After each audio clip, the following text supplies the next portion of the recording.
And so let us quickly revise circular flow of income. Circular flow of income क्या होता है? Is a simple flow chart that depicts the interdependence of various sectors in an economy on each other.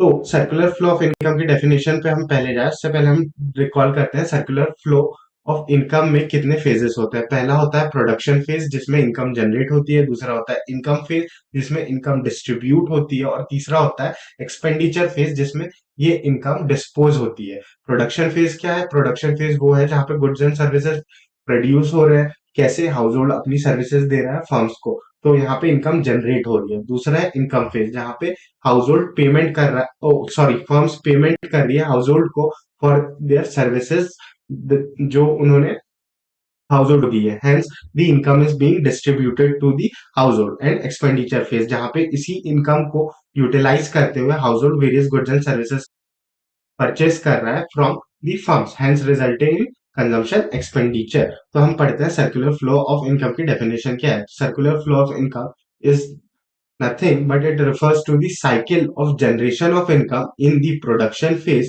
its distribution among factors of production, and finally its movement or circulation from household to firm in the form of consumption expenditure on goods and services produced by them. अब हम पढ़ रहे थे circular flow of income. अब इसमें हम पढ़ेंगे तीन मॉडल्स। कौन कौन से? पहला टू सेक्टर मॉडल जिसमें दो ही सेक्टर्स हो गए, house and hold and firm, जिसमें हम पढ़ेंगे with financial markets and without financial market. दूसरा हम पढ़ेंगे थ्री सेक्टर मॉडल जिसमें गवर्नमेंट ऐड हो जाता है, और फोर्थ सेक्टर मॉडल जिसमें rest of the world add हो जाता है। तो ओपन इकोनॉमी और क्लोज इकोनॉमी के पॉइंट ऑफ व्यू से अगर हम इसे देखें तो क्लोज इकोनॉमी में आता है हमारा टू सेक्टर मॉडल, और ओपन इकोनॉमी में आ जाता है हमारा थ्री सेक्टर और फोर सेक्टर मॉडल। अब उसी के साथ साथ हमने पढ़ा था the concept of stock and flow. तो स्टॉक और फ्लो में अंतर क्या होता है? Stock is a variable that is measured at a point of time, versus flow is a variable that is measured over a period of time. Top concept में time dimension इतना important नहीं है, flow concept में time dimension important होता है। Stock एक static concept है जो चेंज नहीं होता है, वैसे फ्लो एक डायनामिक कॉन्सेप्ट है जो चेंज होता रहता है। स्टॉक का एग्जांपल है कि आपका एक डेट पे आपके पास कितनी इन्वेंट्री है, कितना स्टॉक है, वर्सेस फ्लो का एग्जांपल है कि आपने टोटल प्रोडक्शन क्या किया है एक साल में। वहीं पे हम बात कर रहे हैं टू सेक्टर इकोनॉमी की। टू सेक्टर इकोनॉमी के मॉडल का अजम्पशंस क्या क्या रहते हैं? पहला, इसमें कोई गवर्नमेंट इंटरवेंशन नहीं है, इसमें कोई फॉरेन मार्केट नहीं है, इसमें कोई सेविंग्स नहीं है, कोई इन्वेस्टमेंट नहीं है, और हाउस होल्ड की जो टोटल इनकम है वो उसे खर्च कर देता है, यानी कि total factor payment will be equal to total consumption expenditure.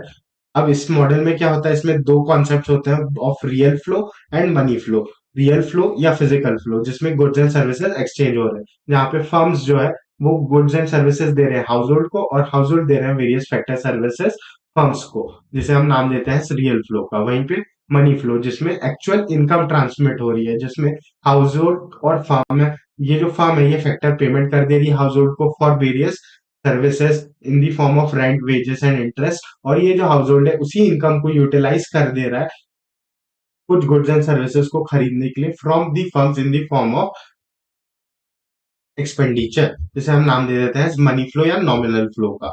अब इस डायग्राम में हम देख पाते हैं कि कैसे एक circular flow in a two sector model में बोथ मनी फ्लो और मनी फ्लो और रियल फ्लो है। यहाँ पे ये जो रेड कलर की मार्किंग्स है जहाँ पे फैक्टर सर्विसेज मूव हो रही है from house hold to firms, and finally firm दे रही है goods and services to the household is the real flow, versus जो firm पे कर रही है factor payments to household, और जो हाउस होल्ड है अगेन कंजम्पशन एक्सपेंडिचर कर रही है on various goods and services through the firms, that is the money flow. अब हमने क्या कंक्लूड किया एक टू सेक्टर मॉडल में कि यहाँ total production will be equal to total consumption, factor payments will be equal to factor income, consumption expenditure will be income to factor income, and finally real flow will be equal to money flow. अब इसी में हम एक और sector add करें, इससे पहले हम ऐड कर देते हैं फाइनेंशियल मार्केट्स। तो जैसे two sector model with financial market आ जाता है, तो यहाँ पे क्या होनी शुरू हो जाती है कि जो फर्म्स है और हाउस होल्ड है वो सेविंग्स करते हैं फाइनेंशियल मार्केट के साथ, और फाइनेंशियल मार्केट से मनी बोरो करती है फ्रॉम टाइम टू टाइम। उसी के बाद हम मूव करते हैं through three sector model. Three sector model में क्या हो जाती है? गवर्नमेंट ऐड हो जाती है। गवर्नमेंट के काम क्या क्या करते हैं? टैक्सेस कलेक्ट करना, गुड्स एंड सर्विसेज देना, पब्लिक को गुड पब्लिक गुड्स देना और साथ ही साथ स्पेंड करना on various activities. Eight the same time government transfer payments देती है। ट्रांसफर पेमेंट क्या होती है? वो इनकम जो रिसीव हुई है लेकिन अर्न नहीं हुई है, इसलिए ये नेशनल इनकम का पार्ट नहीं बनती है। क्यों? क्योंकि इसकी वजह से कोई गुड्स एंड सर्विसेज प्रोड्यूस नहीं हो रहे। तो अगेन जैसे ही हमारा सेक्टर में एक और सेक्टर आ रहा है गवर्नमेंट का सेक्टर, उस केस में क्या होगा? हाउस होल्ड है, फर्म है।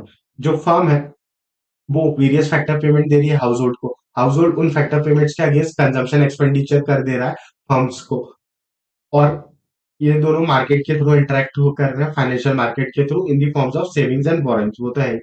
अब यहाँ पे आ गया गवर्नमेंट। तो गवर्नमेंट क्या है? गवर्नमेंट कलेक्ट करेगी taxes from both the house hold and the firms. Eight the same time government क्या करेगी? जो हाउस होल्ड है उसे पे करे, जो गवर्नमेंट जो हाउस होल्ड है उसे पे करेगी in the form of transfer payment through various social welfare schemes and factor payment for the services which it has taken from household. At the same time जो government है वो पे करती है फर्म्स को in the form of subsidies for various developmental activities to promote business.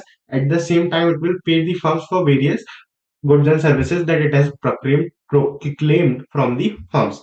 अब हम आगे बढ़ते हैं in a four sector model. Four sector model में हमारा एक और सेक्टर ऐड हो जाता है, that is rest of the world, जिसमें हमारी अदर थिंग्स सेम रहती है। बस डिफरेंस क्या आता है? क्योंकि फॉरेन सेक्टर ऐड हुआ है तो हम फॉरेन से कुछ ना कुछ गुड्स एंड सर्विसेज खरीदते और बेचते हैं। तो जो फर्म्स है वो कुछ ना कुछ इंपोर्ट कर सकती है कि फॉरेन मार्केट से कुछ गुड्स आपने बोला है उसके अगेंस्ट आपको पेमेंट देना है, वर्सेस आप फॉरेन सेक्टर को कुछ गुड्स बेच भी सकते हैं, यानी जो आपके एक्सपोर्ट्स है इनके अगेंस्ट आपको मनी रिसीव होगा।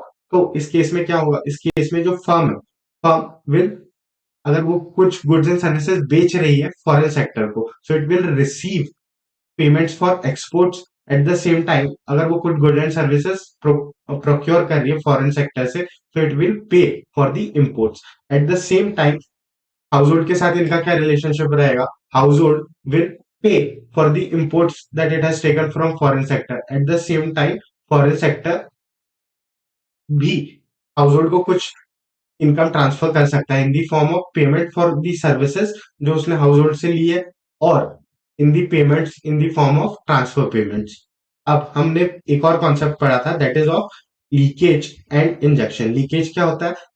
लीकेज होता है taking away of the income from your economy, that is leakage is the leaving of income from the flow, जिसके एग्जांपल होते हैं टैक्सेस, सेविंग्स एंड इंपोर्ट्स, जिसका रिजल्ट होता है in reduction of income. Versus injection, injection that is inducement और entering of income into the flow, जिसका example होता है government spending, investment and exports which result in an overall increase in the flow of income. अब ये chart है जिसमें हमने compare किया था कि two sector model, three sector model में क्या क्या होता है which will result in an injection and leakage. तो पहली चीज कि two sector model without any financial market, तो उसमें ना कोई इंजेक्शन है ना कोई लीकेज है।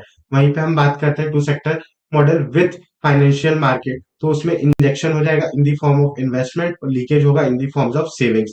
वहीं पे थ्री सेक्टर मॉडल में गवर्नमेंट आ गई है तो यहाँ इंजेक्शन में एक चीज और ऐड हो जाएगी, that is government expenditure, that is injection in three sector model will be investment plus government expenditure versus leakage in a three sector model will be savings plus taxes. वहीं पे हम बात कर रहे हैं फोर सेक्टर मॉडल की, तो four sector model में दो चीजें और ऐड हो जाती है, that is imports and exports का असर। तो फोर सेक्टर मॉडल में your injection will be in the form of investment, government expenditure and exports, whereas your leakage will be in the form of saving, taxes and imports।